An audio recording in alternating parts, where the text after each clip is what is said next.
আমাদের ভিতরে লা ইলমির কারণে, ধর্মীয় জ্ঞান একেবারে না থাকার কারণে আমরা নিজেকে মুসলিম বলে দাবি করি, আবার ইসলাম প্রতিষ্ঠার জন্য আন্দোলনও করি, কিন্তু ধর্মীয় জ্ঞান না থাকার কারণে আমরা আবার পূজা মণ্ডপে গিয়ে তাদেরকে শ্রদ্ধা নিবেদন করি। আমরা আবার পূজাতে তাদের মুশরিকদের শিরকি কাজকে প্রমোট করি, শুভেচ্ছা দেই। কেন? নিজে মুসলিম বলে দাবি করলেও ইসলামী জ্ঞানের বড় অভাব আমার মধ্যে আছে। কোন শিরকি কাজ কেউ যদি চয়েস করে অথবা এটাকে যদি এটার উপরে শুভেচ্ছা বিনে দেয়, তাহলে ওই লোকের ঈমান তাজদীদ করা ছাড়া আর কোনো উপায় নেই। ওকে নবায়ন করতে হবে ঈমান। ইসলাম প্রতিষ্ঠা করতে গিয়ে মন্দিরে কেন? ইসলাম যদি প্রতিষ্ঠা করতে হয় তাহলে মন্দিরে কেন? মুহতারাম হাজিরিন, এগুলি হলো ধর্মীয় জ্ঞানের দন্যতার কারণে। একেবারেই ধর্মীয় জ্ঞান আমাদের ভিতরে নেই। এ কারণে আমাদের দেশের অনেক মানুষ দ্বীনি কাজ করতে গেছে, ইসলামী প্রোগ্রামে গেছে, অ্যাক্সিডেন্ট হয়েছে, ক্ষতবিক্ষত হয়েছে, বাধাগ্রস্ত হয়েছে, পিছনে চলে আসতে হয়েছে, ব্যাগে আসতে হয়েছে। কতজন কত রঙের কথা বলে। যিনি গেছেন ওনার দিল দুঃখিত হবে কখন? দ্বীনি ইলম যথেষ্ট পরিমাণে তার কাছে থাকবে না যখন। অন্য কেউ তার উপরে উপহাস করবে, আনন্দ করবে কখন? ইন্টারন্যাশনাল জাহেল হবে যখন তখন। কেন? কারণ মনে রাখতে হবে দ্বীনি কাজে কখনো ব্যর্থতা নাই, দ্বীনি কাজে কখনোই ব্যর্থতা নাই। আমি যদি পেরে যাই তবুও সফল, আমি যদি হেরে যাই, কথা বলেন না কেন, তবুও সফল। আমি তো দ্বীনের জন্য অগ্রসর হয়েছি। আল্লাহ পাক যা করেন এটা যে মঙ্গল, এই কথাটা বুঝাবার জন্য দুইটা ঘটনা যদি সুযোগ পাই বলবো। একটা আপাতত বলি, এরপরে মুনাসিব মনে করলে আরেকটা বলবো।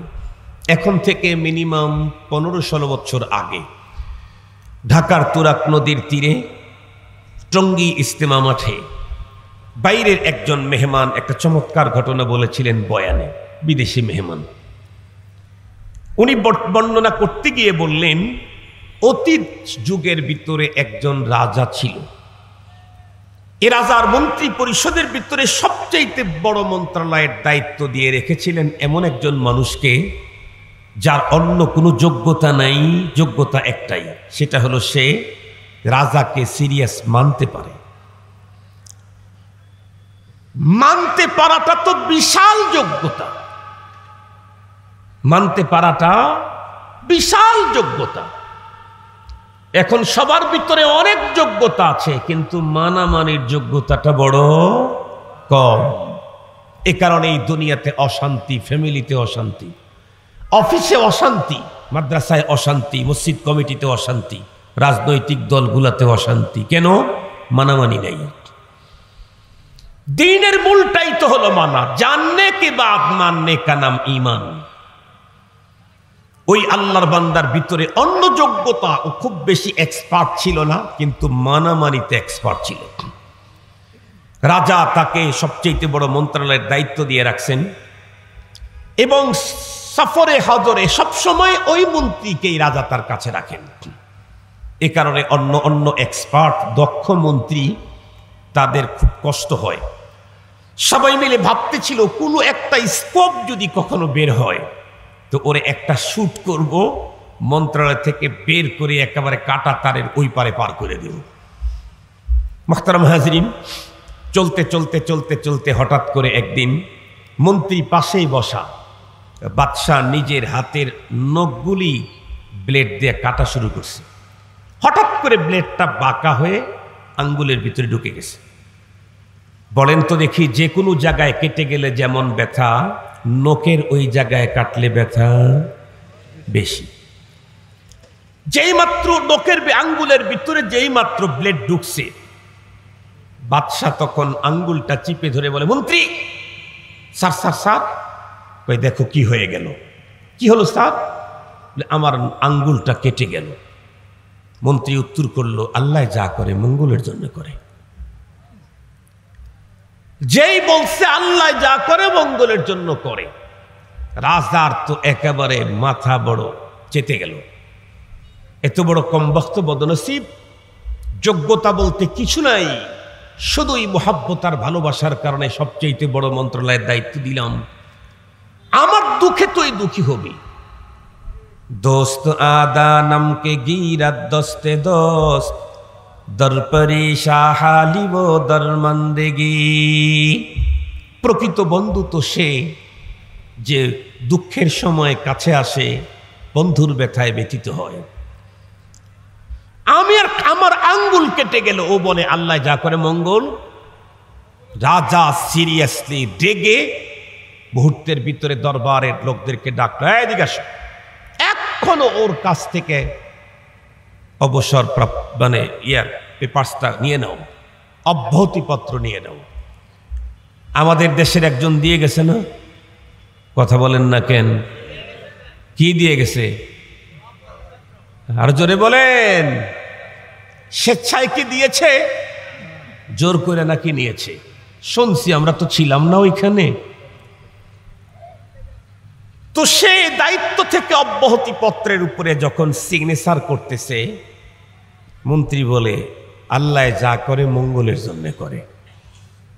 বাদশা চিন্তা করলো, আরে আমি যা ভেবেছিলাম তা না, আমার সাথে শত্রুতার কারণে হতে পারে আমার আঙ্গুল কেটে গেল। বলল আল্লাহ যা করে মঙ্গলের জন্য করে। মন্ত্রিত্বের পদ থেকে যখন ওকে বরখাস্ত করা হলো, সেই কাগজে সিগনেচার করতে গিয়েও বলে আল্লাহ যা করে মঙ্গলের জন্য করে। তাইলে তো মন্ত্রীর মাথায় সমস্যা, কারণ এত বড় পদ হাতছাড়া হয়ে গেল, তাও বলে আল্লাহ যা করে মঙ্গলের জন্য করে।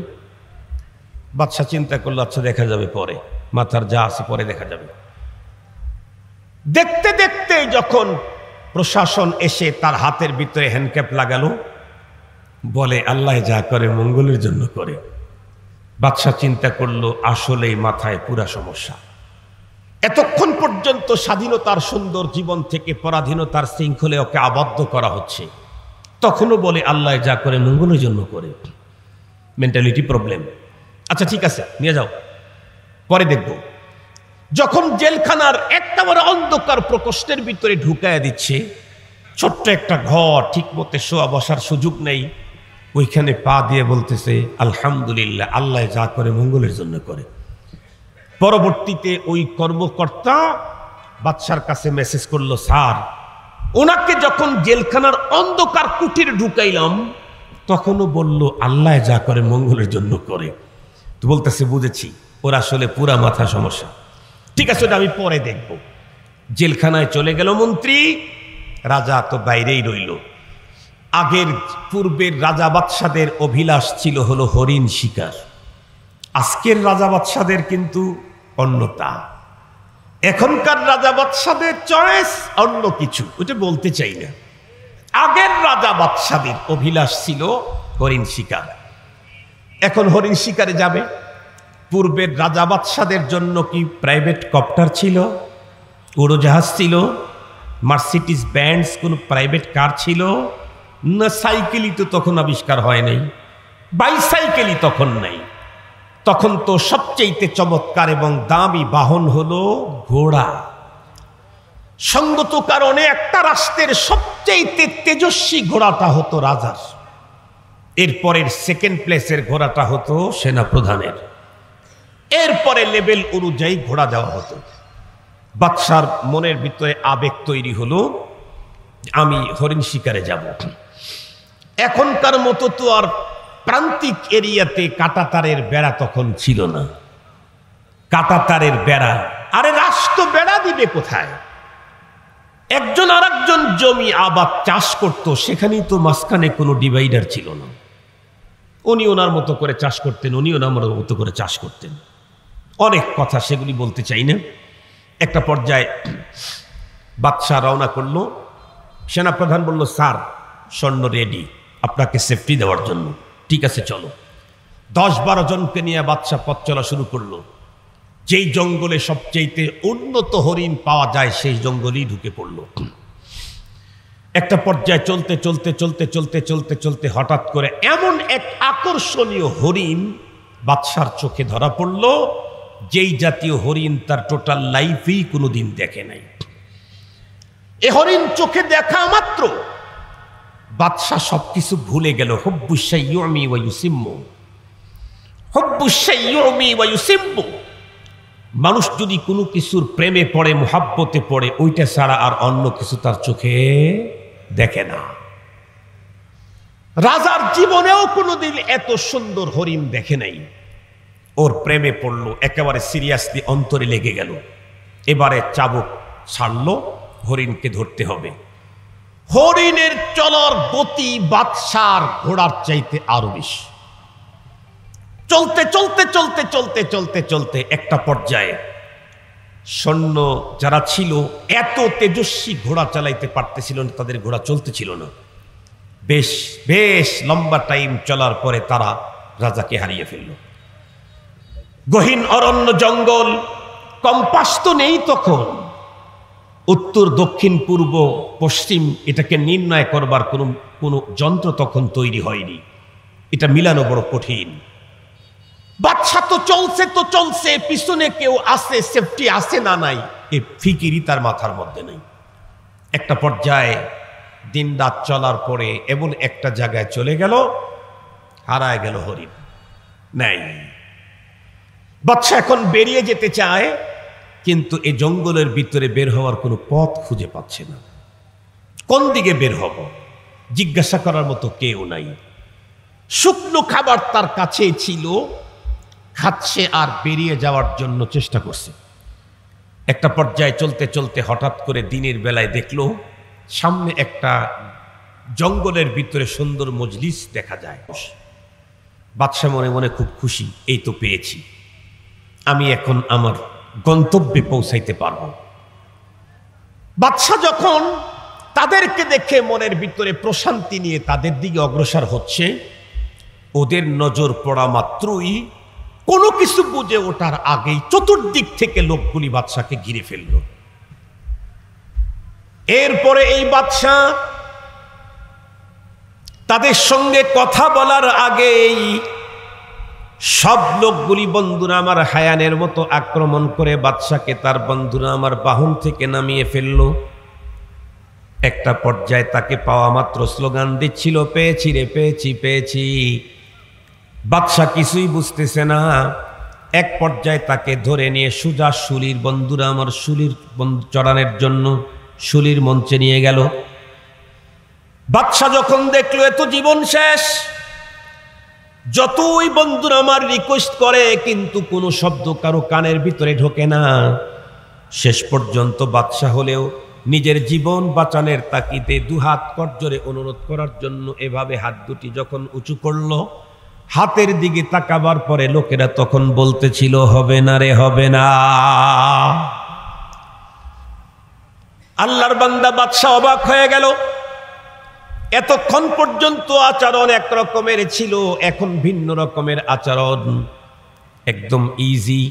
বাদশাহী তাদেরকে জিজ্ঞাসা করলো, ভাই আমাকে পাওয়ার পরে তোমরা চতুর্দিক থেকে এইভাবে ঘিরে ফেললে, এরপরে আমাকে দেখার পরে পেয়েছি পেয়েছি বলে স্লোগান দিলে, কোনো কিছু তোমরা শুনতে চাইলে না, আমাকে বলির মঞ্চের দিকে নিয়ে যাচ্ছিলে। আমি যখন করজোড়ে অনুরোধ করলাম সঙ্গে সঙ্গে তোমাদের স্লোগান চেহারা পরিবর্তন হয়ে গেল। তোমরা তখন বললা, হবে না রে, হবে না। কি করতে চেয়েছিলে, কি হবে না? লোকগুলি তখন উত্তর করলো, জানি না তুমি কোন এলাকার থেকে এসেছো, কি তোমার পরিচয়? আমাদের পরিচয় শোনো, এটা হলো অমুক রাষ্ট্র, এই রাষ্ট্রের ভিতরে এতগুলি ধর্মের মানুষ বাস করে, আমাদের একটা ধর্ম আছে, সেই ধর্ম অনুযায়ী বছরে একটা দিন 100% নিট অ্যান্ড ক্লিন, স্বচ্ছ, ফ্রেশ, কোনো রকমের কমপ্লেইন থাকতে পারবে না এমন একজন মানুষকে ধর্ম পালনের জন্য শুলিতে চড়াইতে হয়, বলিতে চড়াইতে হয়, বলি দিতে হয়।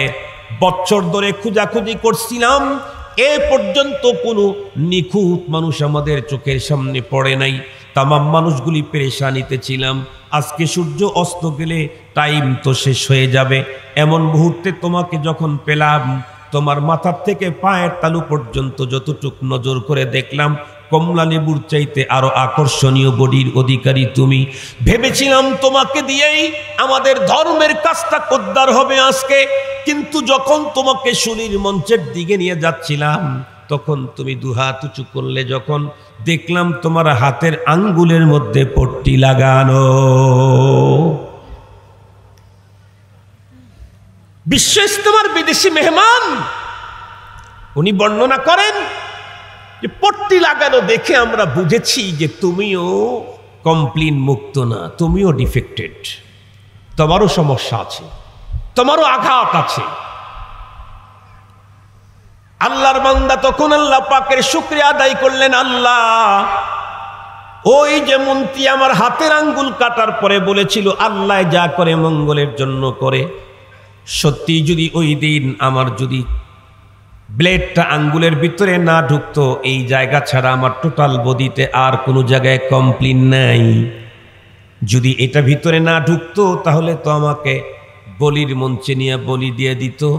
রব্বুল আলামিন কত বড় হিকমতওয়ালা, হাকিম भी है हकीम भी है, जो चाहता है करता है, जो करता है जरूर उसमें कोई हिकमत होता है। সে আল্লাহ পাকের শুকরিয়া আদায় করে বলতেছিল, আল্লাহ তুমি আমার আঙ্গুলের ভিতরে একটু আঘাত দিয়ে আজকে আমার জীবন ভিক্ষা দিলা। আল্লাহ যা করে, কথা বলেন না কেন, আল্লাহ যা করে, এটা কোরআন শরীফের আয়াতের তরজমা। আল্লাহ যা করে মঙ্গল, এটা মুমিনের আকীদা। মুমিনের যে আকীদা গুলা পোষণ করতে হবে, তার ভিতরে একটা হলো আল্লাহ যা করে মঙ্গলের জন্য করে। ওয়াল কদরি খাইরিহি ওয়া শাররিহি মিনাল্লাহি তাআলা ওয়াল বা'স বা'দাল মাউত, সব আল্লাহর পক্ষ থেকে হয়, অবশ্যই কোনো না কোনো মঙ্গল। এখন বন্ধুরা আমার ভালো করে বুঝবেন, লোকেরা জিজ্ঞাসা করলো তুমি কে? উনি তখন উত্তর করলেন, আমি তো তোমাদের পার্শ্ববর্তী রাষ্ট্রের রাষ্ট্রপ্রধান, আমি তো অমুক। তারা জিহ্বায় কামড় দিয়ে লজ্জিত হয়ে গেল। এক পর্যায়ে বন্ধুরা আমার 1-2 দিন পরে তাকে নিয়ে যখন তার রাষ্ট্রে পৌঁছিয়ে দিল, পুরা রাষ্ট্রের ভিতরে বাদশাহ নাই, জঙ্গলের ভিতরে বাদশাহ হারিয়ে গেছে, শোকের ছায়া পুরা রাষ্ট্রের ভিতরে চলতেছিল। এমন মুহূর্তের মধ্যে সহি সালেম বাদশাহ যখন ফিরে গেছে, সারা রাষ্ট্রের মানুষগুলা বাদশাকে দেখার জন্য উদ্গ্রীব উৎকণ্ঠা, কিন্তু রাজা নিজে ওই মন্ত্রীকে খুব দ্রুত তার সঙ্গে সাক্ষাতের জন্য উদ্গ্রীব উৎকণ্ঠা। সবাই রাজারে দেখতে চায়, রাজা গিয়াই বলে আমার মন্ত্রীরে বের করে নিয়ে আসো, আমার মন্ত্রীরে বের করে নিয়ে আসো, এক্ষণ নিয়ে আসো। একটা পর্যায়ে মন্ত্রীকে যখন বের করে নিয়ে আসছে, মন্ত্রীকে জিজ্ঞাসা করছে, মন্ত্রী আফওয়ান আফওয়ান, সরি সরি, আমি ভুল বুঝেছিলাম, আমি ভুল বুঝেছি, তুমি আমারে ক্ষমা করো। আমার আঙ্গুল কাটার পরে তুমি যখন বলেছিলে আল্লাহ যা করে মঙ্গলের জন্য করে, আমি ভেবেছিলাম শত্রুতাবশত, মুহাব্বতের ঘাটতি আছে তাই বলেছ। সত্যি আমার আজকে তাই প্রমাণ হলো, আল্লাহ যা করে মঙ্গল। সেই দিন যদি আমার নখ কাটতে যদি আঙ্গুল কাটা না যেত, তাহলে এই ঘটনা ঘটেছিল, আমার গর্দান কাটা যেত। আল্লাহ আমার আঙ্গুলে একটু ক্ষত দিয়ে আমাকে জীবন দান করেছেন, আল্লাহ যা করে মঙ্গল। কিন্তু মন্ত্রী, আমার যে আরো কিছু জানতে ইচ্ছে করে, কি আমার আঙ্গুল কাটে তো আমার গলা কাটা থেকে আমি বাঁচলাম, কিন্তু তোমাকে যখন মন্ত্রিত্বর পদ থেকে যখন বহিষ্কার করলাম, তখনও তুমি সিগনেচার দিচ্ছিলে আর বলতেছিলে আল্লাহ যা করে মঙ্গলের জন্য করে। এত বড় মন্ত্রণালয়ের দায়িত্ব থেকে অব্যাহতি তুমি পেয়ে গেলা, জোর করে তোমাকে বহিষ্কার করা হলো, এইখানে মঙ্গল কি এটাও বুঝে আসলো না। তুমি আবার বললা, হাতের ভিতরে যখন হ্যান্ডক্যাপ লাগাইলো, তোমার মুখে কিন্তু একটাই স্লোগান ছিল আল্লাহ যা করে মঙ্গলের জন্য করে। তুমি তো ছিলে স্বাধীন, তোমাকে পরাধীনতার শৃঙ্খলে আবদ্ধ করা হলো। এখনো তুমি বলতেছো আল্লাহ যা করে মঙ্গলের জন্য করে। এখানে কি মঙ্গল ছিল আমার তাও বুঝে আসে নাই। আমি শুনছি আমার কর্মকর্তা বলেছে তোমাকে নাকি অন্ধকার প্রকোষ্ঠে জেলখানায় যখন ঢুকানো হয় তখনও নাকি তুমি বলেছো আল্লাহ যা করে মঙ্গলের জন্য করে। তুমি আলোতে ছিলে, বাতাসে ছিলে, স্বাধীন ছিলে, একেবারে অন্ধকার ঘরের ভিতরে তোমাকে আবদ্ধ করে রাখলো। এত বড় পরাধীনতার মধ্যেও তুমি আল্লাহ যা করে মঙ্গল, এইখানে আল্লাহর মঙ্গল কি এটা তো আমার বুঝে আসতেছে না। মন্ত্রী তখন ডেকে বলে স্যার এটা বুঝে আসে নাই? বলে না স্যার আপনি বলেন তো দেখি, এ পর্যন্ত যত সফর আপনি করেছেন দেশে বিদেশে আমাকে ছাড়া কোনো সফরে গেছেন? না তা তো যাই নাই। স্যার আপনি বলেন আমাকে যদি ওই দায়িত্ব থেকে আল্লাহ তাআলা অব্যাহতি না দিয়া আমার হাতে হ্যান্ডক্যাপ করায়া যদি জেলখানায় না ঢুকাইতেন, আমি যদি বাইরে থাকতাম, তাহলে এই সফরে আপনার ঘোড়ার পিছনে রদিফ আমি হতাম।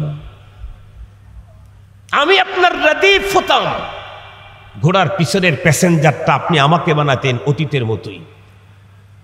একই ঘোড়ার উপরে থাকার কারণে দুইজন তো একই জায়গায় পৌঁছে যাইতাম।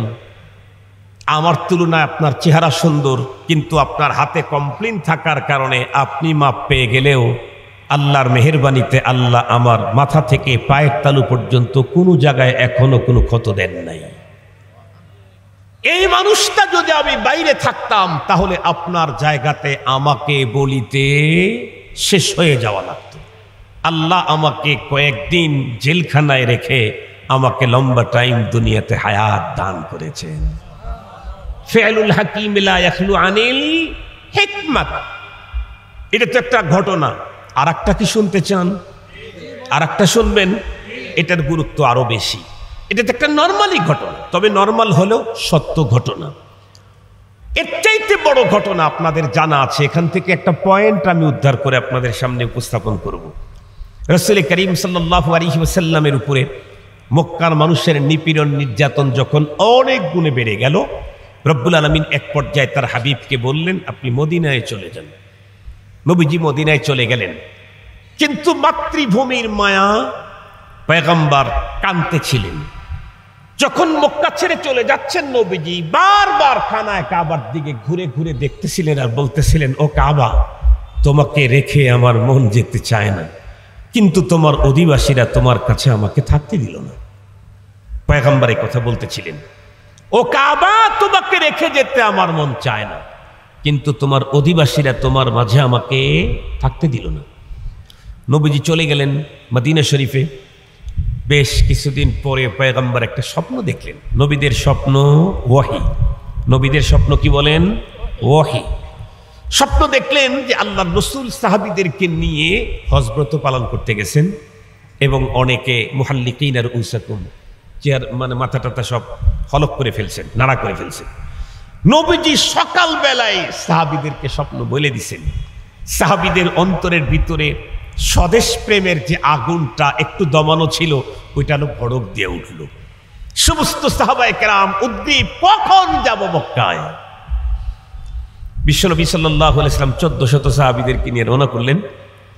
উদ্দেশ্য ছিল শুধু আমরা করে চলে আসবেন, কিন্তু হুদাইবিয়া নামক জায়গায় যাওয়ার পরে আর আগাইতে পারলেন না। ঘটনা অনেক লম্বা, আমার যতটুকুন দরকার অতটুকুন বলবো। ওইখানে শেষ পর্যন্ত মক্কার লিডারদের সাথে নবীজির সেখানে সন্ধি চুক্তি হলো, সলহে হুদাইবিয়া। সন্ধি চুক্তির যখন শর্তগুলি যখন লেখালেখি হচ্ছিল, প্রত্যেকটা শর্তই মুসলমানদের বিপক্ষে, এক চাটিয়া গায়ের জোর করে তাদের পক্ষে। তার মধ্যে একটা শর্ত এটা ছিল, সন্ধি চুক্তি মেয়াদ থাকাকালীন কেউ যদি মুসলমান হয়ে মদিনায় আসে তাদেরকে আমাদের হাতে ফেরত দিতে হবে, কিন্তু কেউ মুসলিম যদি আবার মুরতাদ হয়ে তার আগের ধর্মে ফিরে যায় আমরা তাকে ফেরত দেব না। এটা কিন্তু একদম 100% অবিচার। পয়গম্বর তাই রাজি হয়ে গেলেন। সাহাবায়ে কেরাম মানতেই রাজি না। ওমর রাদিয়াল্লাহু তাআলা আনহু তো চেনেন, কয়ানার নেতা মক্কায় বাস করে। কথা বলেন না কেন? ওমর রাদিয়াল্লাহু তাআলা আনহু চিনেন না? মক্কার কয়ানার নেতা আছে, উনি চিনেন না? এদেশেও কিন্তু ওলামায়ে কেরাম চেনে কে কয়ানার নেতা। এদেশের ওলামায়ে কেরামও চেনে। মুহতারাম হাজিরিন, সেদিকে যেতে চাই না। কামা তাদিনু তুদান, যেমন করবেন তেমন পাবেন। মুহতারাম হাজিরিন, ওমর রাদিয়াল্লাহু তাআলা আনহু বললেন, এত ছাড় দেওয়ার কোনো যৌক্তিকতা নাই। নবীজি বললেন, সাবর। একটা পর্যায়ে সন্ধি চুক্তি লেখা হয়েছে, এখনো সিগনেচার হয় নাই, কেউ সিগনেচার করে নাই। একজন সাহাবী ওখানে চলে আসলেন, আবু বসির রাদিয়াল্লাহু তাআলা, হাত পায়ে শিকল লাগানো, আঘাতের কারণে শরীর থেকে তাজা রক্ত তখনও ঝরতেছে পড়তেছে। অপরাধ কি? শুধু ঈমান আনছে, এ কারণে এমন মারা মারছে, নির্যাতন করেছে, হাত পায়ে শিকল লাগানো, শরীর থেকে রক্ত ঝরতেছে। বিশ্বনবী সাল্লাল্লাহু আলাইহি ওয়াসাল্লামের কাছে আসলেন, সাহাবায়ে কেরাম বললেন, সন্ধি চুক্তি এখনো হয় নাই, আমরা আবু বসিরকে কিন্তু দেব না, আবু বসিরকে আমরা আমাদের কাছে রেখে দেব। ওরা বলল, না, সন্ধি চুক্তি যদি কমপ্লিট করতে চান সর্বপ্রথম এটাকে দিয়েই শুরু করতে হবে। দেখলেন নবীজি 100% গায়ের জোর, এরপরও নবীজি সবর করলেন, ঠিক আছে। বিশ্ব নবীজি আবু বসির রাদিয়াল্লাহু আনহুর চেহারার দিকে তাকায়া মায়াবী কণ্ঠে ডেকে বললেন, আবু বসির, তোমার জন্য আমি পয়গম্বরের হৃদয়ে কি পরিমাণে রক্তক্ষরণ হয় আল্লাহ জানে। আল্লাহ নিজেই তো স্পষ্ট বলেছেন, লাকাদ জাআকুম রাসূলুম মিন আনফুসিকুম আজিজুন আলাইহি মা আনিতুম হারিসুন আলাইকুম বিল মুমিনিনা রাউফুর রহিম। রাউফুন রহিমুন হলো আল্লাহ পাকের নিজের গুণবাচক নাম। আল্লাহ রাউফ, আল্লাহ রহিম, কিন্তু রব্বে কারীম নিজের গুণবাচক নামের এই গুণগুলি বন্ধুরা আমার পয়গম্বরের জন্য সেটিং করলেন তাদের উম্মতের ব্যাপারে। উম্মতের প্রতি পয়গম্বরের কি পরিমাণে মায়া দয়া বুঝাবার জন্য আল্লাহ পাক রব্বুল আলামিন রাউফুন রহিমুন শব্দ ব্যবহার করলেন পয়গম্বরের শানে। আল্লাহর পয়গম্বর ডেকে বললেন, আবু বসির যাও, তোমাকে ওদের হাতে ছেড়ে দিতে মনে চায় না, শুধুই দ্বীনের জন্য, ইসলামের জন্যই করলাম, যাও, আল্লাহ তোমার উত্তম ফয়সালা করে দিবে। এক পর্যায়ে বন্ধুরা আমার সই স্বাক্ষর হয়ে গেল। দিন চলতেছিল, চলতে চলতে হঠাৎ একজন আল্লাহর বান্দা সাহাবী মুসলমান হয়ে চলে এলেন মদিনায়। খবর চলে গেল মক্কার লিডারদের কাছে। বন্ধুরা আমার তারা সাওয়ারি পাঠায় দিল, অস্ত্রে শস্ত্রে সজ্জিত তাদের লোক পাঠায় দিল, যাও মুহাম্মদ সাল্লাল্লাহু আলাইহি ওয়াসাল্লামকে গিয়ে বলো, চুক্তি অনুযায়ী আমাদের লোক মুসলমান হয়ে ওখানে গেছে, তাকে আমাদের হাতে ফেরত দিতে হবে। বিশ্বনবীজি তারা এসে যখন আপিল করলো, পয়গম্বর সঙ্গে সঙ্গে তাদের হাতে ফেরত দিলেন। কিন্তু আল্লাহকে ডেকে বললেন, আল্লাহ গো, আমি তো সন্ধি চুক্তি অনুযায়ী ফেরত দিলাম, তোমার বান্দার হেফাজতের দায়িত্ব তোমার হাতেই দিয়ে দিলাম। সাহাবী পথ চলা শুরু করলো, সাহাবীকে নিয়ে তারা 2-3 জন মক্কার দিকে ব্যাগে নিয়ে যাচ্ছে। তার মানে বন্ধুরা আমার মক্কায় নিয়ে কি পরিমাণে নির্যাতন করবে বুঝতে পারেন। লম্বা মরুভূমির পথ চলতে চলতে এক জায়গায় রেস্টের জন্য কোনো এক গাছের ছায়ায় যখন দাঁড়ালো, ওদের হাতের ভিতরে সাজানো সুন্দর তরবারি। ওরা বন্ধুরা আমার খুব বেশি একজন আর একজনকে কিছু পুশিং দিলে, প্রশংসা করলে সে ফুলতে থাকে। সাহাবী চিন্তা করলেন, যে কোনো মূল্যে আমি তো মক্কায় যেতে পারবো না, অন্য কোনো পথ আমার জন্য আবিষ্কার করতে হবে। একটা পর্যায়ে ডেকে বললেন, কিরে দোস্ত, তোর হাতের ভিতরে যেই তরবারি দেখি, এই রকমের তরবারি মক্কার কাউকে তো কোনোদিন দেখি নাই। ও তখন ফুলে গেল, বলে, দোস্ত, এই তরবারি তো আমি কিনে নিয়ে আসছি অমুক জায়গা থেকে। যখনই বলছি এত সুন্দর তরবারি, ও সৌন্দর্য আরো দেখাবার জন্য তরবারি খাপ থেকে টান দিয়ে বের করলো। এরপরে ডেকে বলে, দোস্ত, শুধুমাত্র কেবলমাত্র তরবারিটাই দেখলি, তরবারির হাতলটা দেখলি না? উনি চিন্তা করলেন, এ তো আমার কাম। তখন ডেকে বলে, দোস্ত, সত্যি তো এমন হাতলওয়ালা তরবারি কোনোদিন দেখি নাই। ও তখন বলতেছে, শুধু দূর থেকে দেখলি, একটু কাছে এসে দেখলি না, হাত লাগায়া দেয়। সাহাবী তখন চিন্তা করেন, আলহামদুলিল্লাহ, আমাকে একটু হাত লাগাইতে দিলেই তো আরো ভালো করে পরীক্ষা করতে পারি, পরীক্ষাটা তোকে দিয়েই শুরু করব ইনশাআল্লাহ। এক পর্যায়ে সাহাবীর হাতের ভিতরে যখন আল্লাহর দুশমন তরবারিটা দিয়ে দিল, সাহাবী বড় চালাকির সাথে তরবারি এপিট ওপিট করে দেখে, আর কোনা চোখ করে তাকায় গর্দানটা রেডি পজিশনে আছে কিনা। একটা পর্যায়ে ঠাস করে কারেন্ট গতিতে বন্ধুরা আমার একটা যখন ওয়ার করলো মুহূর্তের ভিতরে কাল্লা জমিনের ভিতরে পড়ে গেল। একটা যখন জাহান্নামে গেছে আর 2-3 জন নিজের ঘোড়া নিয়ে জীবন বাঁচানে দৌড়। এক পর্যায়ে পয়গম্বরের কাছে মদিনায় চলে গেল, যা বলে মুহাম্মদ সাল্লাল্লাহু আলাইহি ওয়াসাল্লাম, আপনি যেই লোকটা আমাদের হাতে ছেড়ে দিয়েছিলেন সে তো আমাদের এক সাথীকে দুনিয়া থেকে বিদায় করে দিয়েছে। নবীজি মুস্কি হাসি দিয়ে বলেন, আমি আমার কাজ করেছি, আমার আর কি করণীয় আছে বলো? তোমরা এখন তোমাদের কাজ করো। চলে গেল। সাহাবী চিন্তা করলেন, তরবারি একটা পেলাম, মক্কায় গেলে তোমাকে মেরে ফেলবে, মদিনায় গেলে পয়গম্বর আবারও আমাকে ওদের হাতে ছেড়ে দিবে। না, আমি মদিনায় যাব না, মক্কায়ও যাব না। কোথায় যাব? যেই জালেমেরা শুধুমাত্র কেবলমাত্র রব্বুল আলামিনের প্রতি ঈমান আনয়নের কারণে আমাকে আমার ঘর থেকে বের করে দিল, বাড়ি থেকে বের করে দিল, সন্তান থেকে আপনজন থেকে দূরে সরায় দিল, নির্মম নির্যাতন করলো, ওদেরকে আমরা আর ছাড় দেব না। বন্ধুরা আমার, মক্কার লোকেরা ব্যবসার মালামাল নিয়ে যে রাস্তা দিয়ে বন্ধুরা আমার আসা যাওয়া করে, সাহাবী ওই রাস্তার ভিতরে গিয়ে এক জায়গায় এবং অবস্থান নেওয়া শুরু করলেন। খবর মক্কাতুল মুকাররমায় ছড়ে গেল। যেই সমস্ত সাহাবায়ে কেরাম পয়গম্বর ফেরত দিবেন এই ভয়ে নিজের ঈমানকে গোপন করেছিল, তারা এই সুযোগে সবগুলি বন্ধুরা আমার ওই রাস্তায় ওই সাহাবীর কাছে গিয়ে অ্যাড হয়ে গেল। এখন কি হয়, মক্কার যত ব্যবসায়ী লোকেরা মক্কার ভিতরে ঢুকতে থাকে, তারা বন্ধুরা আমার বলে, তোরা আমাদেরকে ঘর থেকে বের করে দিয়েছস, মালামাল এখানে রেখে যাবি না কাল্লাটা দিবি। মালামাল রাখবে না কাল্লা রেখে দেব কোনটা?